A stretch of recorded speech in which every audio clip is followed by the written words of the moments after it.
আরো বেশি হয়ে যাবে, তাই না? মাছের এটা দেখো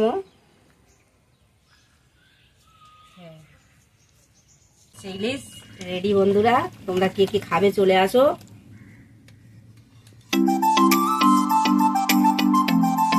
নমস্কার বন্ধুরা, মৌমির চ্যানেলে তোমাদের সবাইকে স্বাগত। চলে এসেছি আরো একটা নতুন ভিডিও নিয়ে, নতুন রেসিপি নিয়ে। আজকে বর্ষার প্রথম ইলিশ নিয়ে এসেছি আমাদের বাড়িতে। মানে এত বড় ইলিশ একবারও খাওয়া হয়নি, ছোট ছোট খাওয়া হয়েছে। এত বড় ইলিশ প্রথমবার নিয়ে এসেছি। এই ইলিশটার প্রায় ওজন 1.5 কিলোর কাছাকাছি। তো এটাকেই আজকে দারুণভাবে রান্না করে দেখাবো বন্ধুরা। আর আজকের রেসিপি আছে সর্ষে ইলিশ, একদম সহজ পদ্ধতিতে ইজি রান্না। তো বন্ধুরা সাথে থেকো আর পুরো ভিডিওটা দেখতে থেকো। তা মোমোদিকে তো সর্ষেটা বেটে নিচ্ছে আর আমি মাছটা কেটে নেবো। আর মাছটার কালার দেখো বন্ধুরা, একদম রূপালি। আঁশগুলো একদম রূপালি চকচক করছে। কালারটা খুব সুন্দর, একদম কাঁচা কাঁচা ইলিশ এটা। আর আজকের তো ইলিশ সর্ষে বাটা দিয়ে হবে। মাছটা আমি কেটে নিই। একটা চামচ নিয়ে নিয়েছি, চামচের সাহায্যে আঁশটা তুলে নেব। আঁশ ছিটকাচ্ছে মো?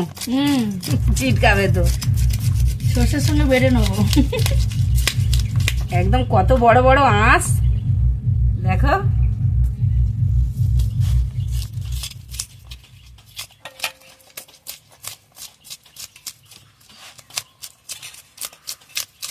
এইভাবে আঁশগুলো আগে তুলে নেব। এখন বর্ষার সময় ইলিশ খুব উঠছে।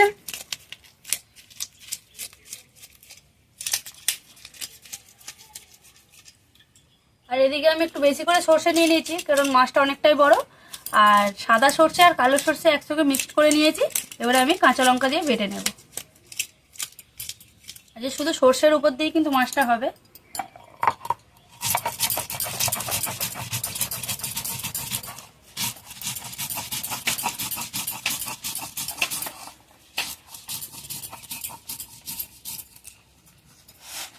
জল নেব। ভালোভাবে আঁশগুলো ছাড়িয়ে নিয়েছি। এবার মাছটা কেটে নেব।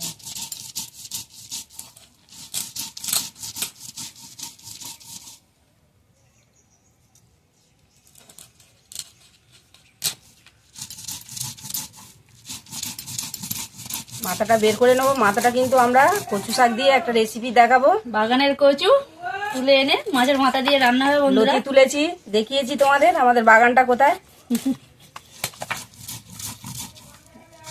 এখন জল উঠে গেছে। আর আমি মাছটা পেটি বার করে নেব।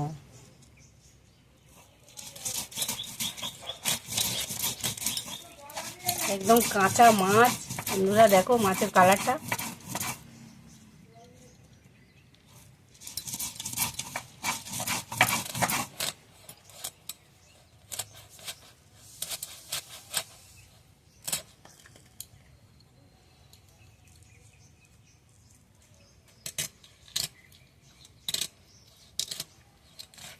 রান্না পুজোর সময় এই মাছেরই দাম আরো বেশি হয়ে যাবে, তাই না? মাছের এটা দেখো মো।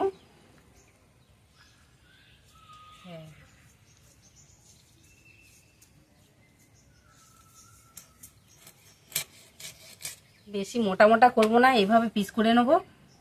বেশি মোটা করলে ঝাল মশলা ঢুকবে না, তাই তো মো? কাঁচা মাছের রান্না তো আজকে ভাজা তো হবে না, কাঁচা কাঁচা এই যে রান্না করব। মাছগুলো সব কাটা কমপ্লিট হয়ে গেছে বন্ধুরা, কেটে নিয়েছি সব, অনেকগুলোই পিস হয়েছে। আর মাথাটা রেখে দেবো। একদিন মাথা দিয়ে কচু শাকের রান্নার রেসিপি দেখাবো। মাথাটা তুলে রাখবো আর মাছগুলো নিয়ে সর্ষে ইলিশ হবে। সর্ষে বাটা হয়ে গেছে, মাছও ধোয়া হয়ে গেছে। এবার আমি একটা কড়া নিয়ে বসে গেছি। এই কড়াতেই কিন্তু আজকে তরকারিটা হবে। আজ একটু অন্য স্টাইলে রান্নাটা হবে, একদম সহজ পদ্ধতিতে হবে। তো মাছগুলো এক এক করে আমি ছেঁকে এই কড়ার মধ্যে নিয়ে নেব। গামলির মধ্যে জল আছে, ঢাললে জলগুলোও পড়ে যাবে। তো মাছগুলো এইভাবে আমি ছেঁকে তুলে নেব।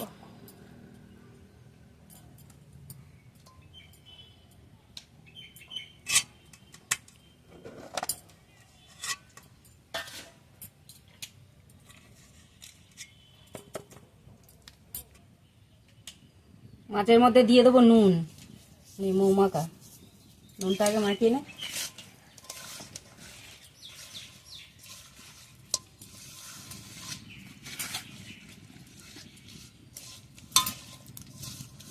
সরষে ইলিশ অনেক রকম ভাবেই রান্না করা যায়, আমরা আজকে এই স্টাইলে রান্নাটা করব।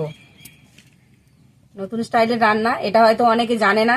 এইভাবে রান্নাটা করলে টেস্টটা খুব সুন্দর হয় খেতে।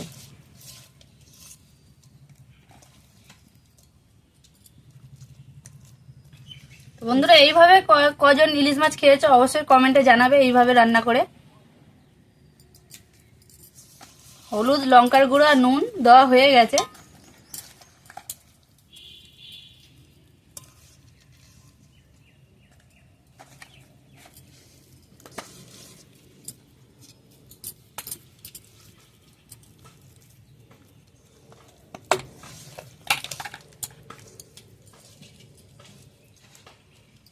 দিয়ে দেবো এবারে সরষের তেল।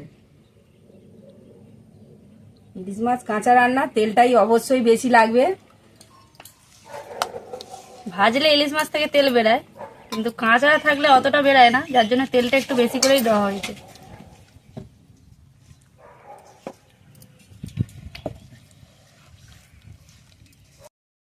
এবারে দিয়ে দেবো বেটে রাখা সর্ষে। সর্ষেটা ছেঁকে নেবো, একটা ছাঁকুনি নিয়ে নিয়েছি। ছাঁকুনিটা ধর।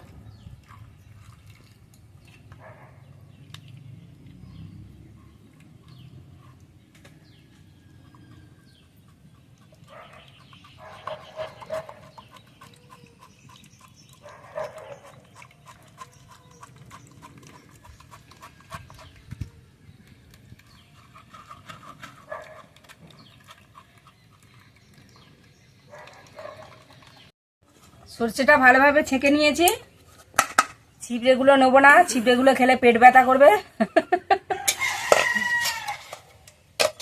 যেহেতু ভালোভাবে মেখে নিয়েছে, এবারে ভালো করে আমি এইভাবে নাড়িয়ে নেব।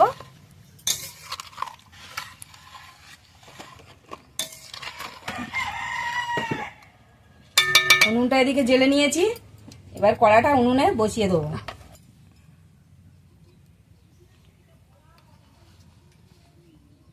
কড়াটা উনুনে বসিয়ে দিয়েছি, বেশিক্ষণ লাগবে না রান্নাটা। মুখ কাঁচা ছিটে দিতে হবে। এটা ভালোভাবে একটু ফুটিয়ে নিয়েছি, এবার আমি ঢাকাটা দিয়ে দেবো। এই ঢাকাটা আর খুলবো না, একেবারে তরকারি হয়ে যাবে তখন ঢাকাটা খুলবো।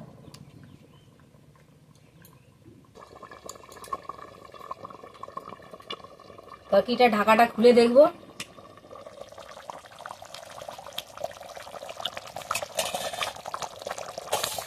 এবার আমি উপর থেকে চেরা কাঁচা লঙ্কা কটা দিয়ে দেবো। চেরা কাঁচা লঙ্কা,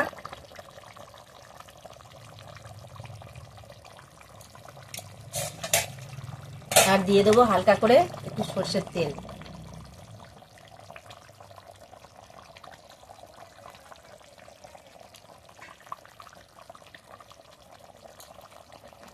দিয়ে আমি একটুকুনি ঢাকা দেবো, অল্প একটুকুনি ঢাকা দেবো। তরকারিটা হয়ে এসেছে, ঢাকা দিয়ে সর্ষের তেল আর লঙ্কা দিয়েছি, তার জন্য একটু ঢাকা দিচ্ছি। গন্ধটা যাতে মানে একদম মিশে যায় হ্যাঁ, তরকারির সঙ্গে। এবার আমি ঢাকাটা খুলে দেখবো, তরকারিটা হয়ে গেছে। এবার আমি ঢেলে নেবো। তরকারিটা একদম পারফেক্ট রেডি। বেশি নাড়াবো না, মাছগুলো ভেঙে যাবে। এখানে একটা বাসন নিয়ে নিয়েছি, বাসনে ঢেলে নেবো। সরষে ইলিশ রেডি। বন্ধুরা, তোমরা কে কে খাবে চলে আসো।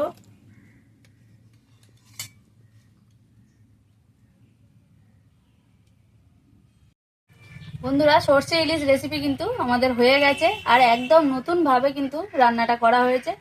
তো দেখলেই বুঝতে পারবে একদম নতুন স্টাইলে আজকে সর্ষে ইলিশটা বানিয়েছি। আর কেমন লেগেছে অবশ্যই কমেন্টে জানাবে। গরম তো, হ্যাঁ, হাত ধরা যাবে না। তেল তেল হয়ে গেছে, খুব সুন্দর। মাছ থেকেও তেল বেরিয়েছে, আর সর্ষের তেল তো একটু বেশিই দেওয়া হয়েছে। পুরো তরকারিটা মানেই তেল লাগবে, তরকারিটা জমে গেছে পুরো একদম। আর সামনে আরো আগে নতুন নতুন ভিডিও আসতে চলেছে বন্ধুরা। রাখি পূর্ণিমা আছে, রান্না পুজো আছে।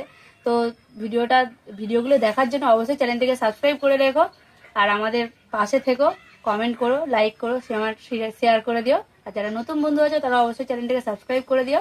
আমাদেরকে সাপোর্ট করো বন্ধুরা। আর রান্নাটা কেমন হয়েছে কমেন্ট করে জানিও।